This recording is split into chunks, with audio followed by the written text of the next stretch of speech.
point of truth.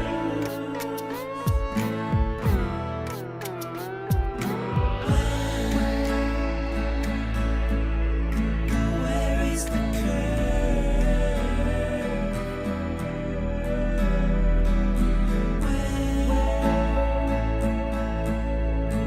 Where is the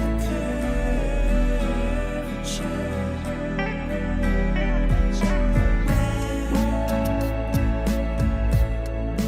Where is the Where is the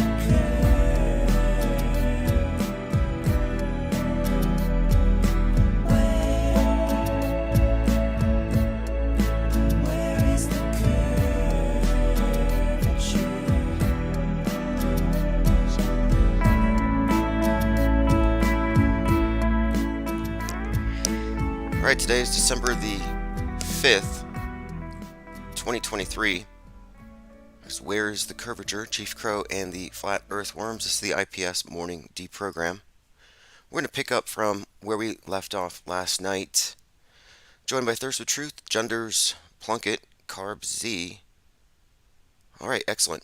A number of individuals rolling in.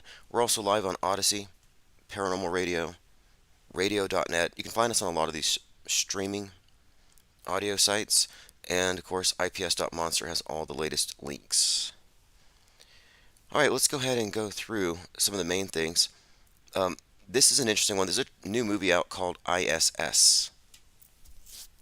ISS trailer ramps up the paranoia and tension in the isolation of space amid a global devastation. Now, we've been discussing for some time the various tragedies that have plagued the space agency from Apollo 1 to the Challenger, and the reoccurring themes seems to be immolation, fiery deaths. And I've been saying for some time that the ISS is going to have to be pulled because the special effects are dated, they're old, and they can't keep up. The next generation of brainwashees isn't going to perceive it as real.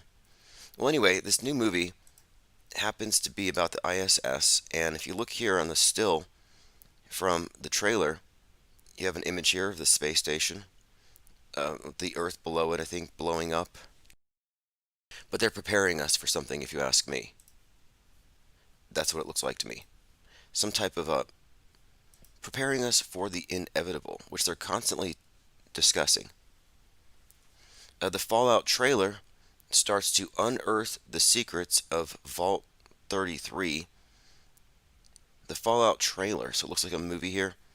Again, what's with this Vault 33? I'm not so sure, but Fallout is another one of these, I would say, platforms that puts a lot of the post-nuke apocalypse predictive programming out there. Could 2024's election cause society to collapse? This is from USA Today. Some preppers think so, and they're ready. Now, who's not prepped? Like the preppers, pretty much. I think the whole prepper industry. I thought it would have been tapped out in 2020. Max paranoia. Everyone was selling storable food items. It's like you could live off 2020's bug out bags and all the supplies that you've accumulated. So, like, who still needs to prep? And I'm not a believer in prepping, by the way. Not that I don't want to be prepared, but I read this kind of disturbing book on the subject. It's called Contingency Cannibalism. And it just suggests that if things ever get that bad to where you're relying on what you've stored in your house, you're going to be swarmed by a bunch of hungry people who didn't have the foresight to store their own. Remember the way that the toilet paper was raided and looted in the early days of the pandemic? It would be like that, but it'd be at your house. Now, another thing too, I mean, if you remember that whole thing with the people fighting over toilet paper, I think that was a joke by the elite to really get off on watching the masses fight over worthless paper. And I think it was an inside joke about our money and how our money's all going down the drain. All right, and a number of people have joined up on us. Mazel says stocking up on. Yeah, look, if people are stocking up on bullets, they or food or any of this stuff. I think they've just bought into the paranoia of what they call the Bubba effect. The Bubba effect is from Rational Wiki, and it's just this notion that we're all going to run for the hills when things get really bad, which just it doesn't make sense. It's like everyone's going to do the same thing. It's like I'm going to stay here.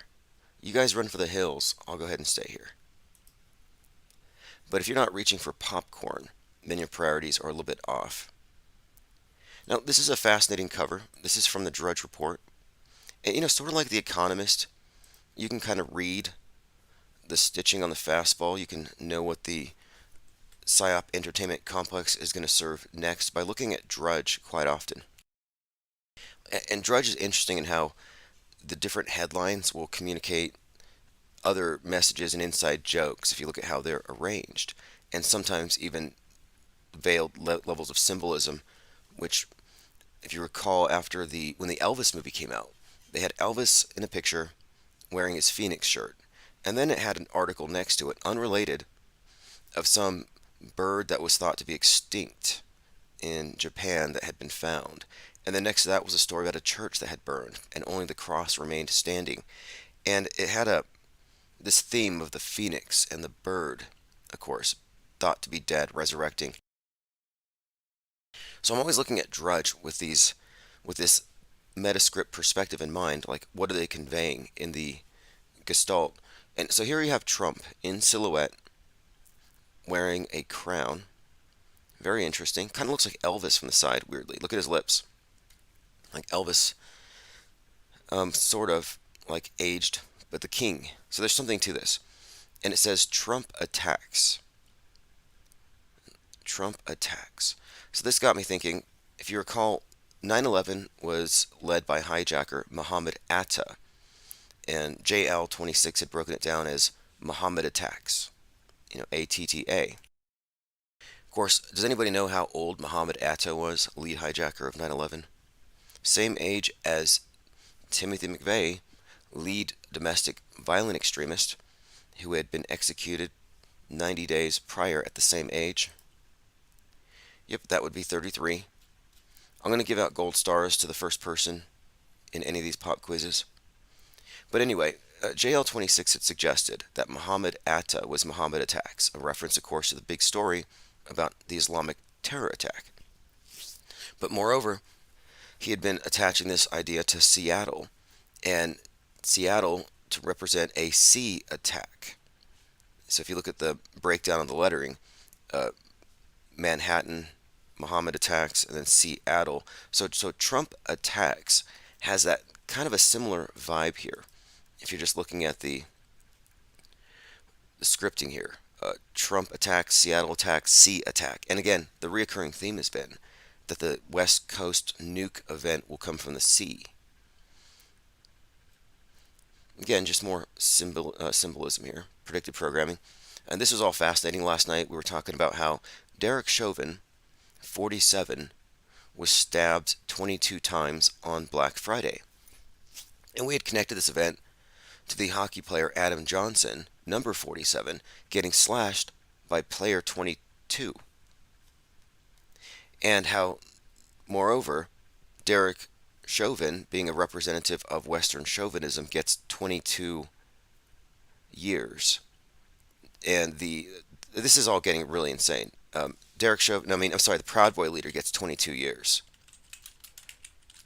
But anyway, 22 stabs for Derek Chauvin, Western chauvinist, and 22 years for the leader of the Proud Boys, Western chauvinists.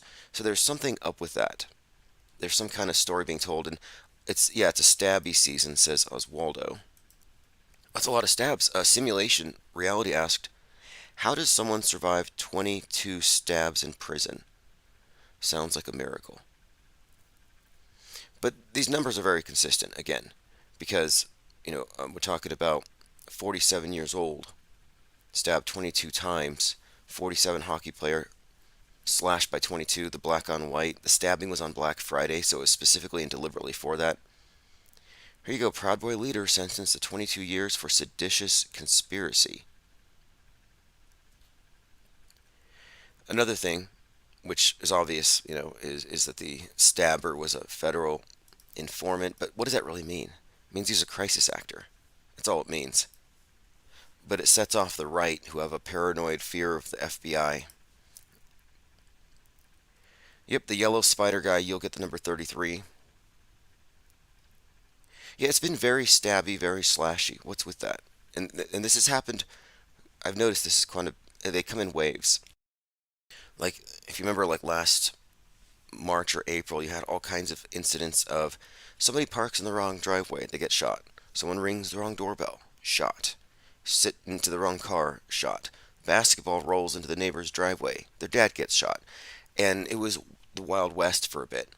And that followed a daily train derailment. So it's like, oh, look, train derailment. This is the next shiny object that the masses will pay attention to. And they keep playing that card. Hey, they still care. Crash another train. They still care. Do another one. And when we stopped caring, it became shootings. We stopped caring. Now it's going to be stabbings. Then it's going to be another celebrity scandal. It's just one thing after another. And I used to describe it like the world stage has a spotlight. And whatever the spotlight is focused upon is where the masses will look. But today, it's not so monolithic. It's monolithic, but it's not so concentrated. It's been dispersed. So what they have done now, I think, is they've realized you can hold their attention, the attention economy, but you're not going to hold it very long. No more serial killers stalking the streets. It's got to be a mass shooting. It's got to happen all at once. And when it comes to the spotlight, like, no, let's replace that with a laser pointer because the public has the attention span of basically a cat when confronting a red dot going up and down the walls. And that's precisely what is happening. Big Brother is aiming his laser pen erratically. This week it'll be train wrecks, next week it'll be meteors, then it'll be Russell Brand. By the way, I don't think the Russell Brand thing is true at all. I think it's totally a psyop. And I'm not trying to refute, real victims of stuff, but since when has the media ever focused on real tragedy and real solutions? If anything, they're just engaging into using this as part of a massive loose trap. But I think it also has a bigger agenda, and it has to do with the iconoclastic takedown of masculinity as toxic, intrinsically toxic, and the power of male celebrities and all this stuff. This is all part of, again, a bigger takedown. And I don't think Russell Brand is actually I don't think he's committed any of these things. And it's not that I say he's innocent until proven guilty, because he could be a pizza eater or anything. I don't know for sure behind the scenes. But I'm saying that the media presentation of his alleged crimes has all been just a loose trap. Mango Penguin says the stabber is a former gang member, was planning this for months. Sure, he was MS-13, Mexican Mafia. So it wasn't even a BLM guy specifically, but he did it on Black Friday, and he did it for the right reasons, or for that reason. Scotty Smith says, great to hear from you. Yep, we are back. Morning show, Ips Morning Deprogram. Evenings, open phones. Last night we had a very long conversation with a long-time Globe advocate who doesn't really, I don't think we're in a place of disagreement. I think he might be frustrated that we withhold judgment, that we may be a little shape agnostic, but to me that's a completely different position than the quote flat earther, and I refuse to adhere to that stereotype or that straw man, the anti-science flat earther armed with a Bible and conviction. It's like that's not enough. The only use that a Bible has in the conversation about the shape of the world is maybe as an instrument of measurement. How many Bibles from the North Pole to the edge, and then figure out the distance. Like, it has no practical use. It's like, you're going to bring a Bible to a conversation about climate change?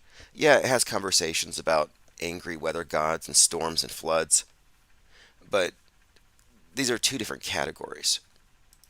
And we represent, Infinite Plane Society represents the conversation as the question.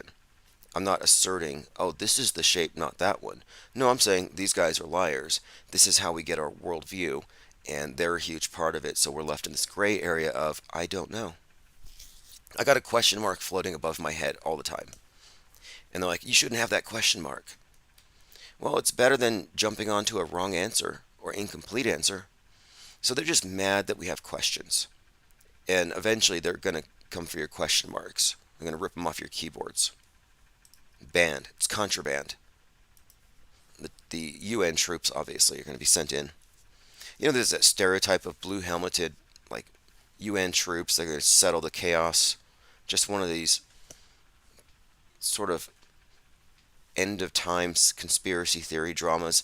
And I don't think the UN even has any real troops like that.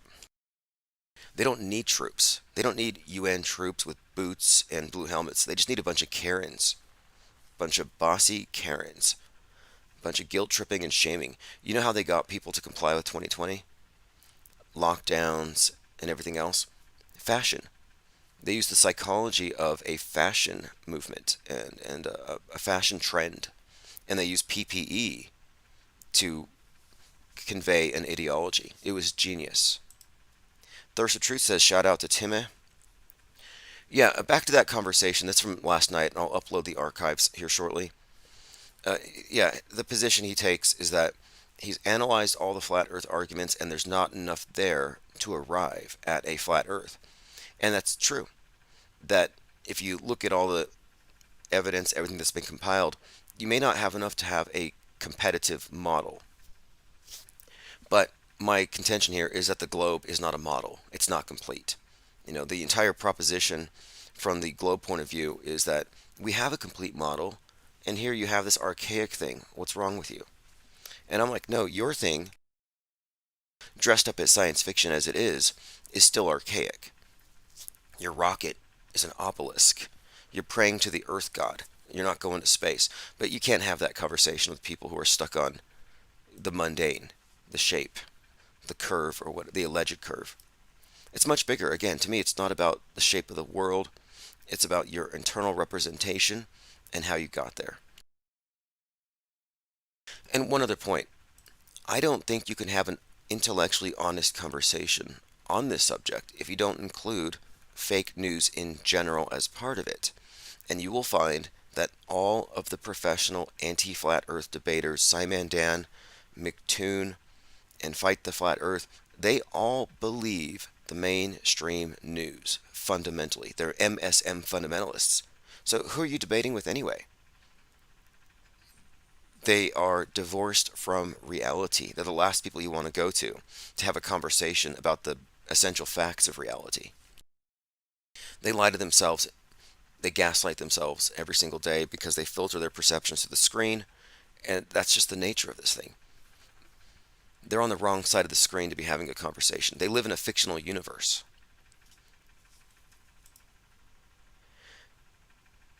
Empty Space Collective says, hello freaks, thank you for joining. Joined by Northern Girl, plain decoded, one step too far. Long time no penguinologist macaroni bowl. Yeah, we had our internet went down, but I used that time to plan for 2024. And 2024 is going to be a monster. It's going to be based around the release of the IPS Insider tabloid, and I'm going to stir up what we can with that. But again, it's just a few weeks away. And look, we don't even spend a lot of time talking about the shape of the world other than to make certain points having to do with honesty. You don't see the curve. You may lie about it and be a curvert, which is the norm in this news-bent reality, but you don't feel it spinning either. So from your perspective as a human on a big ball or a plane, whatever, you only will ever experience it as flat and stationary. So you have to rely on your instruments. And this is the real issue here. Because the instruments, the screen that's giving us our scientific evidence, our window to the world that we can't see, has been compromised by a special effects department, by moneyed interests, by who have some kind of obsession with warping our perspectives, maybe to shrink our concept of how big the world is? I mean, who knows? Watch the movie The Village before, people ask, why would they lie? Which is a hilariously naive question. Why would they lie? And, well, money, power, control, there are so many reasons they would lie. Why wouldn't they lie? The position they have. But look at the movie The Village and the role of the elders in maintaining a false world view to keep everybody under control. It's just what the religions have always done. One Step Too Far says, let me help bring back South Pole.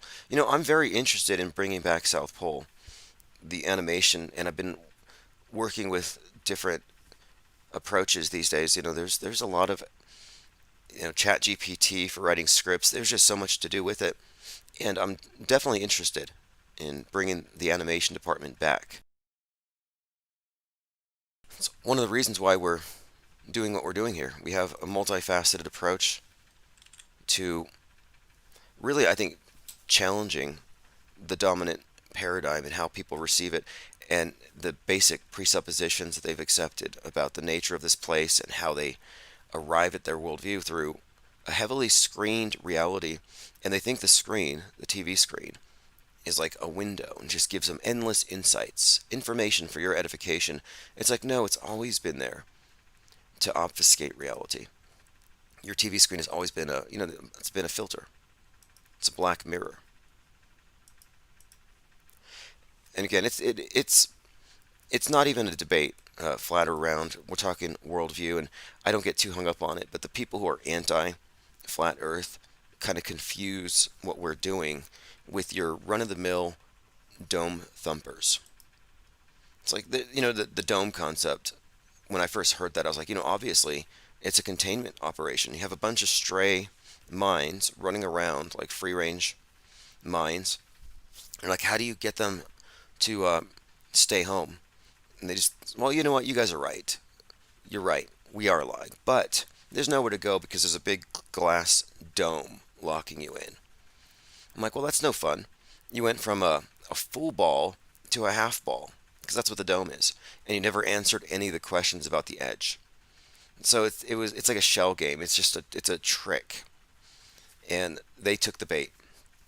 They accepted an alternative model. And okay, alternative models in this case, whether it's hollow or simulation, these are all variations of the same. It's just controlled opposition, if you ask me. We don't have enough information to have a complete one. And I think it's very analogous to how alternative news thinks it's the truth because it's not the mainstream. Just because you're not mainstream, and we know the mainstream is built on an edifice of lies, doesn't mean you're automatically true. Your counter narratives, your alternative truths might be coming from the same source, or they're based on the same edifice of lies, which they are, the same screened reality. So blue pill, red pill, same deal. So flat, round, same thing. Belief system, belief system. These are comparable errors, but one isn't right, one isn't wrong. They're both wrong. Okay, let's see what we have here. Mango Penguin says Under the Dome was oh yeah, Under the Dome was a Stephen King, and we were just talking about Stephen King and how The Shining predicts 9/11. Danny going down the hall, the twins, and then they're all eviscerated. So The Shining predicts 9/11 in a number of ways, which you can find in our archives. We talk about this quite a bit. But the question was, did Stephen King know that his work was being hijacked for the purposes of predictive programming and propaganda? Well, there's no question. He wrote The Shining at the Stanley Hotel, like Stanley Kubrick, and the whole thing is about the Overlook Hotel. And then two, he wrote a sequel called Doctor Sleep, in which a psychic character predicts 9/11. So it's case closed. Stephen King is in on the small group of metascriptors. And it's not a large group, but it's very evident, who's in the know and who isn't. And one of the main points we make here is about the fakeability factor of it all.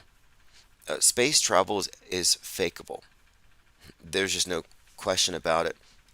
It's one of the easiest things to fake, and movie magic explains things far better than their conventional explanations with their shoddy evidence. Like, yeah, we went to the moon. Look at these moon rocks. Yeah, it's petrified wood. Like, you know how easy it would have been to have proven that you went up there? Showed it, you could have just brought us an actual moon rock, but you had to bring us petrified wood. But it's all fakeable. And there's this argument, this ridiculous argument, that it would have been easier to have gone to the moon than to have made a movie faking like they went to the moon. Now, if that makes sense to anybody here, then all I can say is, you have done the cognitive dissidence. You danced around the essential facts that no, there were movies comparable to Apollo 11 at the time, like science fiction, not pretending to be real, that was better. I would say Kubrick was better. But look, the fakeability question. If you look at the screen, you see three exoplanets, like Mars. That one looks kind of like Earth. That one's kind of Neptune-y. But these are three obvious exoplanets, and if you're a scientist, you would say, wow, those are beautiful. Hey, flat earthers, how can you deny the beauty of nature, etc.? And their jaws drop, and they love these things, and they want to name them, they want to pet them. Like they really do. They get really enamored by their space balls. But these aren't space balls. These are frying pans with the backgrounds cut out. You can do the same with rocks. You can do the same with almost anything. Anything can be made into a planet if you crop it. That's how fakeable it is. Anyway, the meme says, when you're shocked by the cosmic beauty of the underside of a few frying pans. And the fact of it, okay, you might think this is a joke. Like, you can show this to people who are true believers, and they will fall for it. But this is not being hyperbolic. Not at all. If you recall, there's this $10 billion space telescope. Totally not a waste of money. It's a million miles away, so you're not going to get your money back, even if you found out it was fake. And this $10 billion telescope was used to produce this image, this amazing space telescope image from a French scientist, distant star, 4.2 trillion light years away, Proxima Centauri, from the James Webb Telescope. So this physicist has been stunning people with this incredible image. And to me, it looks like one of these frying pans. I wouldn't have fallen for it. But the scientific community fell for it. And they said we were fools. They said we weren't sophisticated because we couldn't see the emperor's new clothes. And I said, no, that's a piece of meat. That's a slice of salami. This is a sick joke. And yes, physicist apologizes after latest James Webb photo was actually a slice of chorizo. Top French scientists apologized for saying that the slice of meat was a snap from NASA's new space telescope. French Atomic Energy Commission research director told his followers on social media that, quote, no object belonging to... Yeah, this is, again, we're just going to have to leave this story alone, other than to say, this proves that believers in outer space are gullible, and they've been puffed up with a false sense of sophistication, and they don't see that the emperor has no clothes. It's one of these consensus belief things where I'm just going to say that I believe it because I don't want to look ignorant like one of these flat earthers. And it's like, the arguments from the people who are debating the globe thing aren't coming from a place of ignorance. They're coming from a place of, we know what we were indoctrinated and educated to believe, but we have some additional pieces. I like to liken the worldview to a big puzzle. Millions or billions of pieces. One person couldn't possibly put it all together by themselves. It would require a group effort, a think tank. So we're putting together a massive puzzle. The thing is, we have been given a puzzle. That's what your education is. You've been given your complete picture, and so it's complete. Conspiracy theorists are the ones who are aware of the big complete picture, but they also have a few more pieces. And they're like, wait, these pieces are not included in the big picture. And they say, well, throw those pieces away, burn them, censor them. You shouldn't be holding those. Those are mind viruses. You're a heretic for having those. So these are like non-canonical texts. the Apocrypha they're going to cut out of the Bible. These pieces that don't fit are problematic. But then when you look closer at the picture they've given you, you find that there are gaps, that they've forced pieces in. So their model is wrong, and these pieces should be included. And that's where we're at.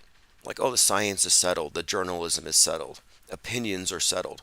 Right, okay. Well, history is lies agreed upon, media lies agreed upon. It's a settled matter.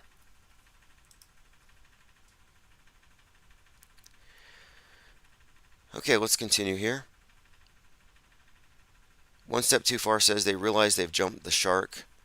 The bad special effects, the bad acting makes it look like they're aware and they're cluing in a lot of us. We've been having this discussion. Like, can you be that bad and not be aware of it? And I think, well, we're looking at government employees. You're not looking at Hollywood. But why wouldn't they put their best foot forward? Like, why wouldn't they have Christopher Nolan directing the ISS? Why would they even cast someone like Don Petit and all these other goofballs? Like, they could have made it cool. What's the deal? Tom Cruise could be up there doing cannonballs and barrel rolls in the ISS, and there's something missing from this. And I think what it is isn't laziness, and it's not just a shallow labor pool. It's not just that they're stuck with Government Actors Guild instead of Screen Actors Guild, because the gags will never compete. No, I think the truth of it is they let the bad special effects go because it induces cognitive dissonance. You know that expression, don't, pee on my leg and tell me it's raining. That's kind of the thing where they're blatantly lying to us.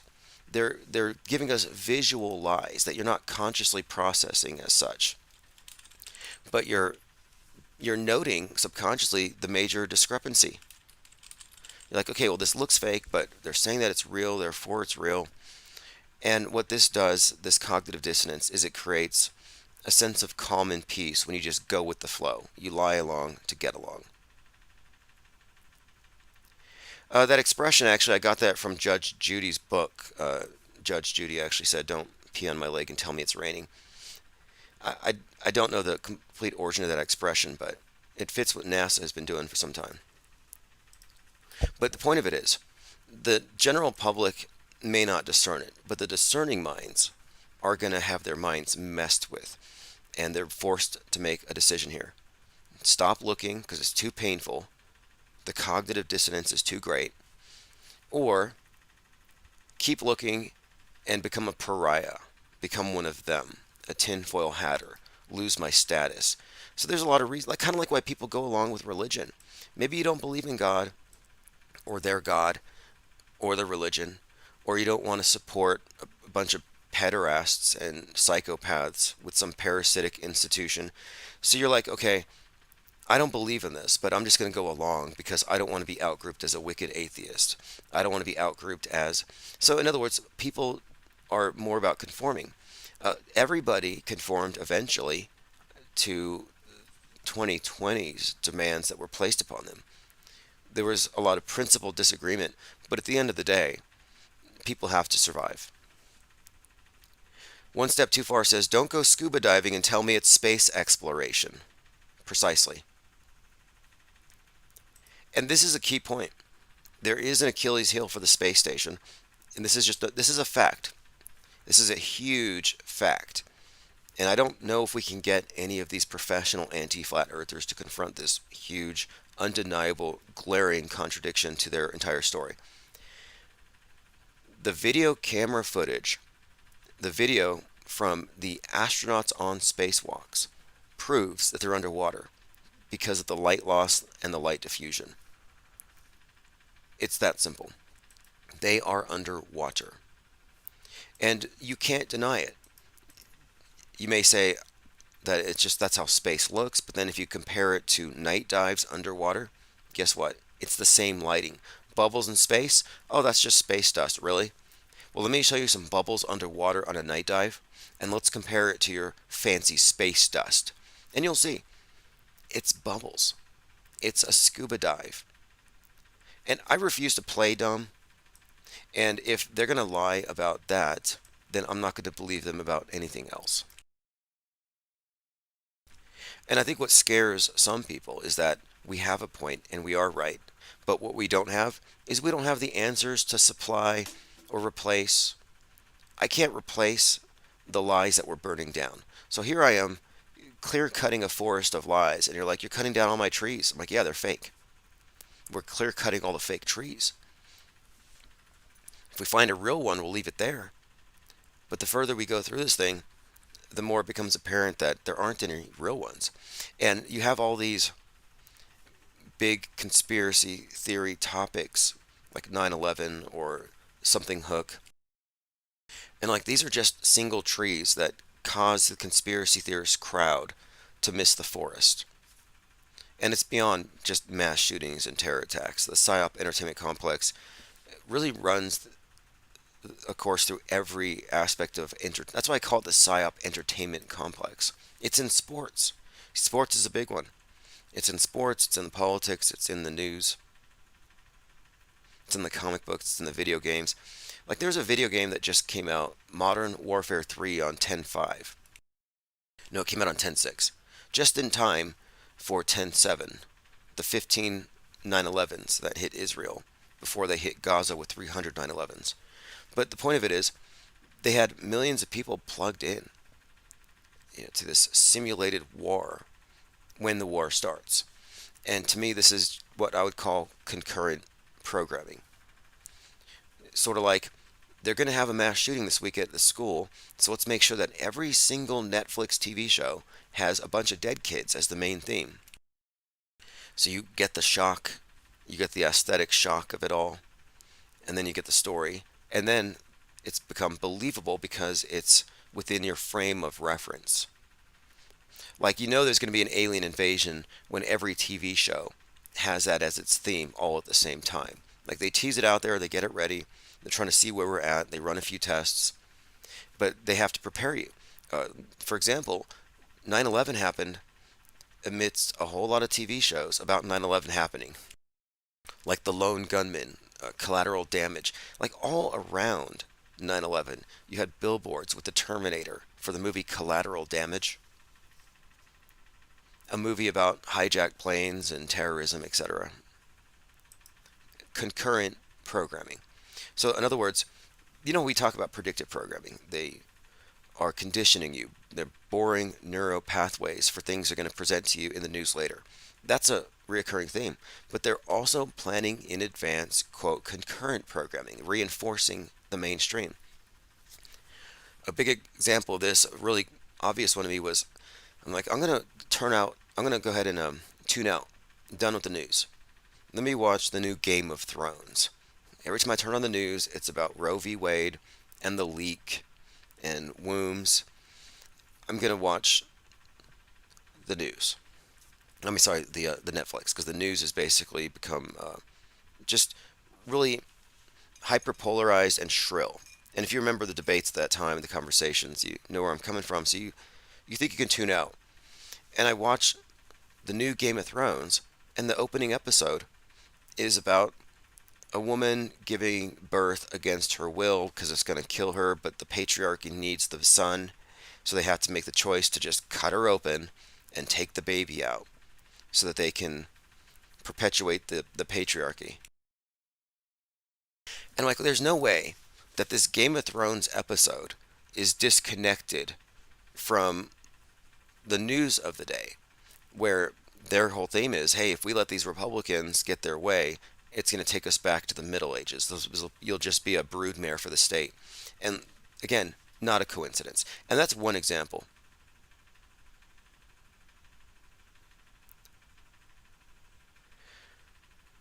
Zero Zero says, I thought it was interesting how the original King Kong's plot is a Hollywood director buying a map to a hidden continent. Interesting, hadn't seen that. I saw the King Kong versus Godzilla, which had some interesting little bits of symbolism in there. Claptrapism says, have you thought about contacting Project Veritas or James O'Keefe OMG to break the story of George News and Q? Project Veritas is interesting, but he's a world stager. These are people who don't call out fake news. They assume it's all real, Project Veritas is there to make people think that there are actual, like, independent journalists who are going against the grain, but it's all staged and fake.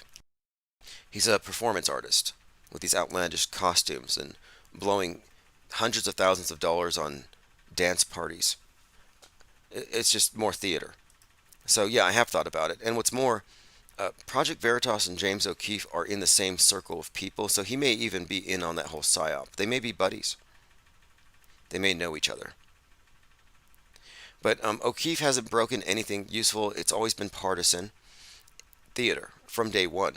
And he was introduced to the scene by Andrew Breitbart, who might have been Andy Kaufman, but Breitbart, Breitbart, now Steve Bannon. So it's always something else to consider. If you're an independent undercover journalist and everything you do is partisan and serves one side, you're not objective. You're not off-world stage. The off-world stage perspective, though, is not something that's represented. There is no auto hoaxer James O'Keefe. Not yet, anyway. And that's the whole purpose of the IPR press pass carriers, is to do what Project Veritas pretends to do. What they do is like, oh, we're going to hold the powerful accountable, and they're going to be like this watchdog thing. But the thing is, they are part of the mass media ecosystem, so they can't actually perform that role. They're not questioning the sources, they're questioning what's being said, but the sources are kind of considered to be unimpeachable, as in, these are lies agreed upon. Like, we're debating whether the shootings were done by somebody who was mentally ill, or if it was gun culture, or if it was, these are debates that presume that the shootings actually happened. And James O'Keefe isn't going to say, nobody died at Littleton, nobody died at Parkland, and David Hogg is a terrible actor. You think he would ever even approach that? No way. They're programmed. So the answer is no. There's nobody in the mainstream that's going to save you. I'm sorry. Tucker Carlson is not going to save you. Roseanne Barr brought up Tartaria with him. And it's like, look, these are fake populists. And they're designed to keep you within the confines of the political horseshoe.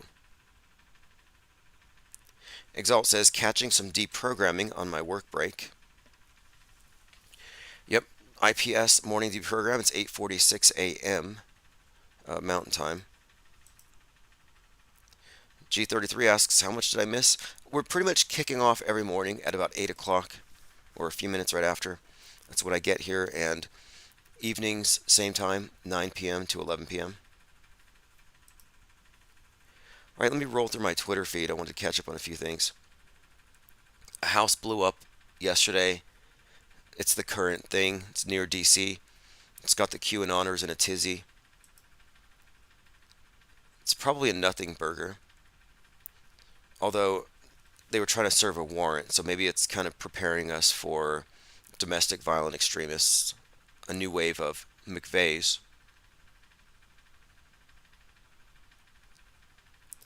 I got a message from someone last night because Doc Q, big Q guy, has been saying that Elon Musk might actually be JFK Jr. Like, this is how sad they are.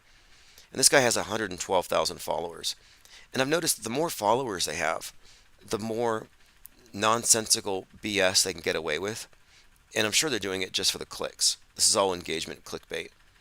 But anyway, Tiger Eye 773 corrected him and said, no, he's not. Elon Musk is reincarnated Tesla. And JFK Jr. is not currently incarnated, or he's not in this dimension. No, Elon Musk is not reincarnated Tesla. He's an amalgamation of a number of characters. He's part Werner von Braun, part Willy Wonka, part Tony Stark, part Jack Parsons. And I guess there may be a little Tesla in there, but for the most part, yeah, he's a composite, is what I would say. He's one of the most obvious composites. Another aspect to him, of course, is Constantine. And when he started really getting into the conversation of the humanity becoming a multiplanetary species at South by Southwest, he was actually quoting another Constantine, the not the emperor, but he was quoting the father of Russian rocketry, named Constantine, who really was one of the first ones to promote this idea of cosmism and humanity's eventual destination being the stars. That kind of idea of space travel as this ideal. And they're still pushing that, but they've taken a twist where if you want to be free and you want to have liberty and freedom in the future, you have to go to space because they're going to lock down Earth. They're going to embrace a civilization of stasis. This was being said by Bezos back in 2017. Bezos, who's the world stage counterpart to Nimrod, the builder of the Tower of Babel. Yellow Spider Guy says there's zero Nikola Tesla in Muskrat. Yeah, I don't see it either. I don't know where they. I think that's kind of a reach. Muskrat is a fraud, says Yellow Spider Guy. Well, look, Muskrat, Elon Musk is a world stage character who's promoting a lot of very important key ideas having to do with this digital transcendence, transhumanism. And this is building into the idea of the body soul duality, but for the modern context, for the people who don't believe in souls. So the people who don't believe in God get Gaia with the flood myth attached. The people who don't believe in heaven, well, they believe in space. The people who don't believe in sin, they believe in viruses. And for the people who don't believe in souls and transcendence, yeah, they believe that you can have your digital self put into a junk drive and then uploaded into another machine later. So that's kind of a counterpart, a counterfeit, a new iteration, but that's basically it. So what he's selling isn't, it's not real Neuralink. What they're selling is basically a repackaging of all the various aspects of mainstream religions. I mean, I would contend that even heliocentrism is the same old sun worship. Sun-centric. G33 says, can you really trust the alleged richest man in the world? Well, can you trust a guy who's part of the space papacy? I mean, that's an issue there. Like the QAnoners are totally enamored of Musk because they believe that the CubeSats are going to be part of our eventual salvation. That, like when the deep state goes down and they put us into a blackout, the CubeSats are going to save us. Well, what if CubeSats don't exist? It's all just a story.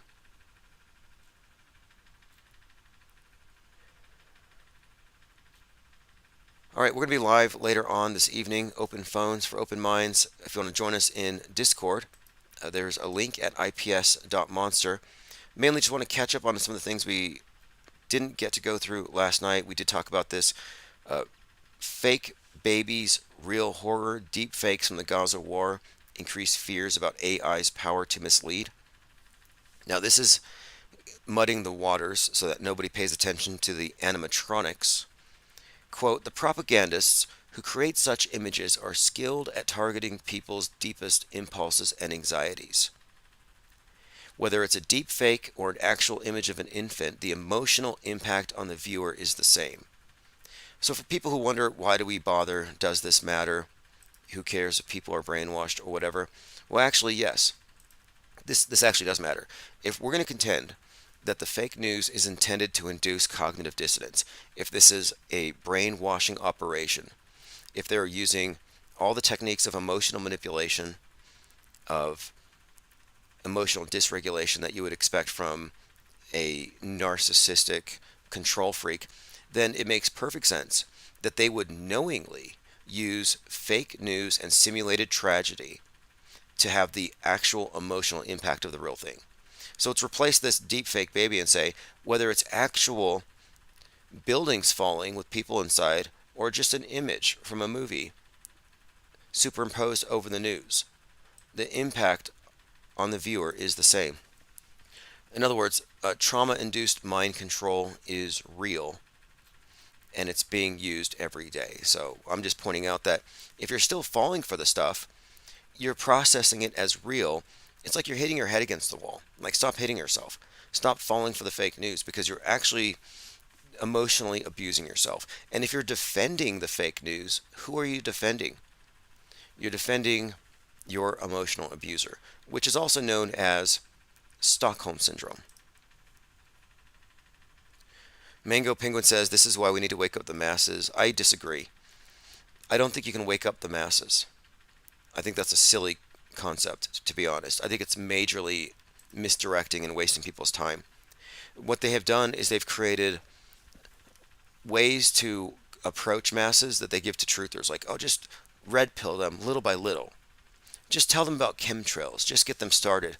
And all you're doing is you're bringing them into the truth of into the church of alternative news, or the opposite of the mainstream, which is controlled opposition. So like, hey, look, they're lying to us, but what you're supplying to them is just drugs from another supplier.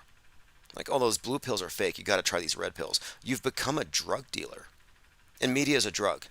If you're red pilling people, you're a pusher, and you're turning them into mental junkies, because what you're giving them is crap, and it's laced with very mentally destructive ideas, and it's part of a bigger picture.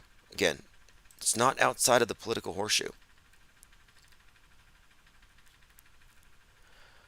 Okay, we talked about Derek Chauvin's stabbing and how it's obviously fake, but there's some deeper connection, and we'll continue to get into that.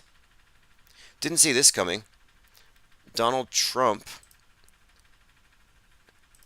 trying to play nice with BLM, spoke with Mark Fisher yesterday. Great guy. Honored to have his and BLM support. I've done more for black people than any other president since Lincoln, including 10 years of funding for historic black colleges and universities. All right, anyway, BLM endorsing Trump. Didn't see that coming. Okay, this is something I wanted to get into yesterday. This is a new shooter at a Walmart. Didn't spend a lot of time on it, but the main point is this. FBI releases possible motive in Walmart shooting. Police say the suspected gunman walked into a Walmart and began shooting, and based on evidence, including journals, Benjamin Jones may have been inspired by racially motivated violent extremist ideology, RMVE. So it's a racist shooting, although he shot white people too, so it doesn't make sense. But anyway, he talked about, quote, right-wing conspiracies, like 9/11 didn't happen, and he started talking about white supremacy and stuff. Okay, look, this doesn't make sense. This is not congruent. A person saying 9/11 didn't happen would only be saying such if they had arrived at a off-world stage perspective. There's no other way to arrive at that.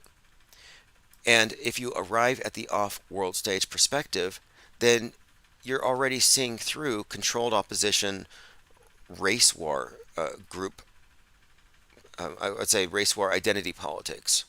Like, that kind of stuff is kind of low-brow, low-hanging fruit, and the people who see through media at the level of deconstructing it as simulated news, it's not the same group. The people who are espousing love for Hitler think the news is all real. They're brainwashed. So this makes zero sense, but if anything, this is a targeted attack at us. And there has been, and I talked about this Justice League episode, there has been an effort for years now to brand people calling out hoaxes as terrorists. Mango Penguin says, I share your site to a bunch of metalheads. They're hip to the lies. Right. Wouldn't surprise me. I mean there's a lot of people in music, there's a lot of people in MMA for some reason, who are definitely open and who discuss these things. But the main thing is, if you're a questioner, if you're a thinker, and you're discerning stuff, they have all kinds of funnels that lead you into places that maintain the status quo. So if you're chasing a red herring, if you're running laps around a single tree and missing the forest, you're never going to get off the stage, which is where we are, and it's pretty nice out here. All right, we're going to be back this evening, so if you want to join us live this evening, go to ips.monster and you'll get the live stream notifications. And I'm going to post the archives from last night and from this morning to the newsletter here shortly within the hour. Appreciate all the comments and see you all same time tomorrow, if not tonight. This is Neo Mode, Infinite Gang. I'll leave the 24/7 on.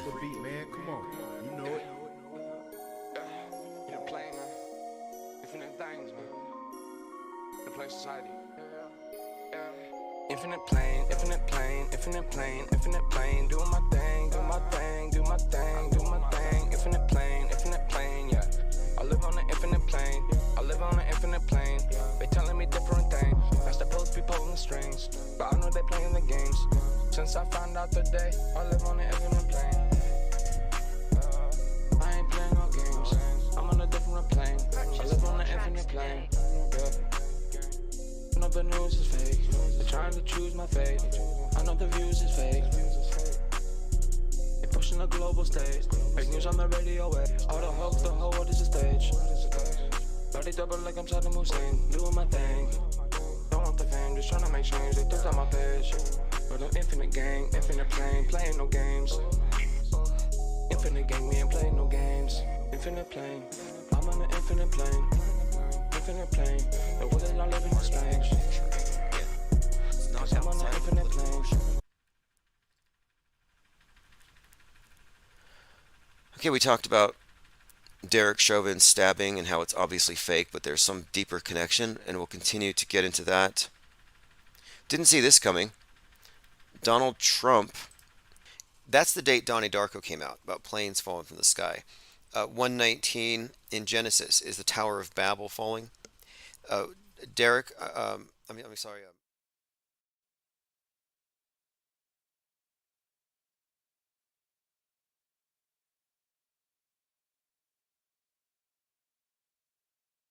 Is the Tower of Babel falling? Well, like right before I called in, basically it's Trump up there talking, and he got out, in front of the church and held up the Bible and said, "I am the chosen one," and there's supposedly 144,000 chosen ones. So the fact that that number reversed is this year, we're on their clock. Even on a daily basis, we have 1,440 minutes in a day. Which is just 144 in numerology.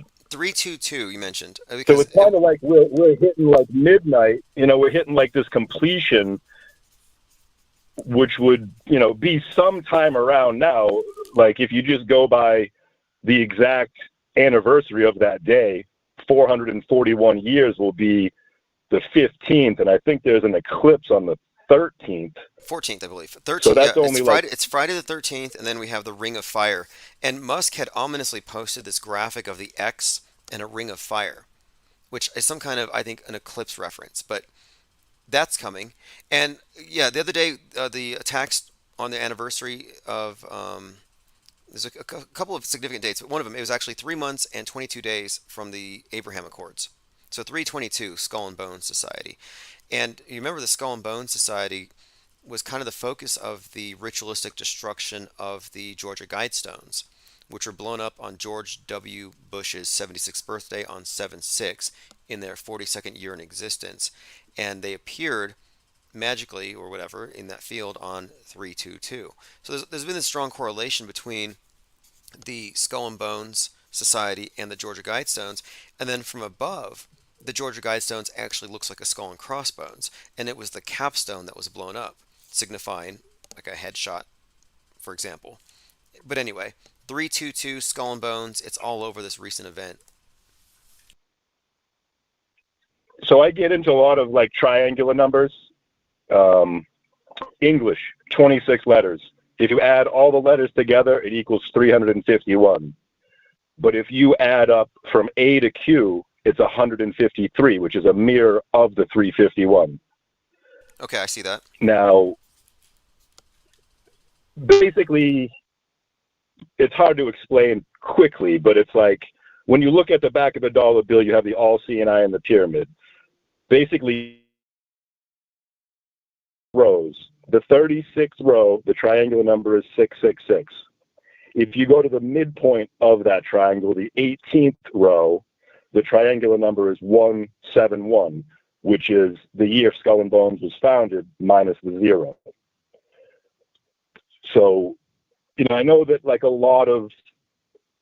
there's a lot associated with the Q thing, and I think part of that is because of they don't really want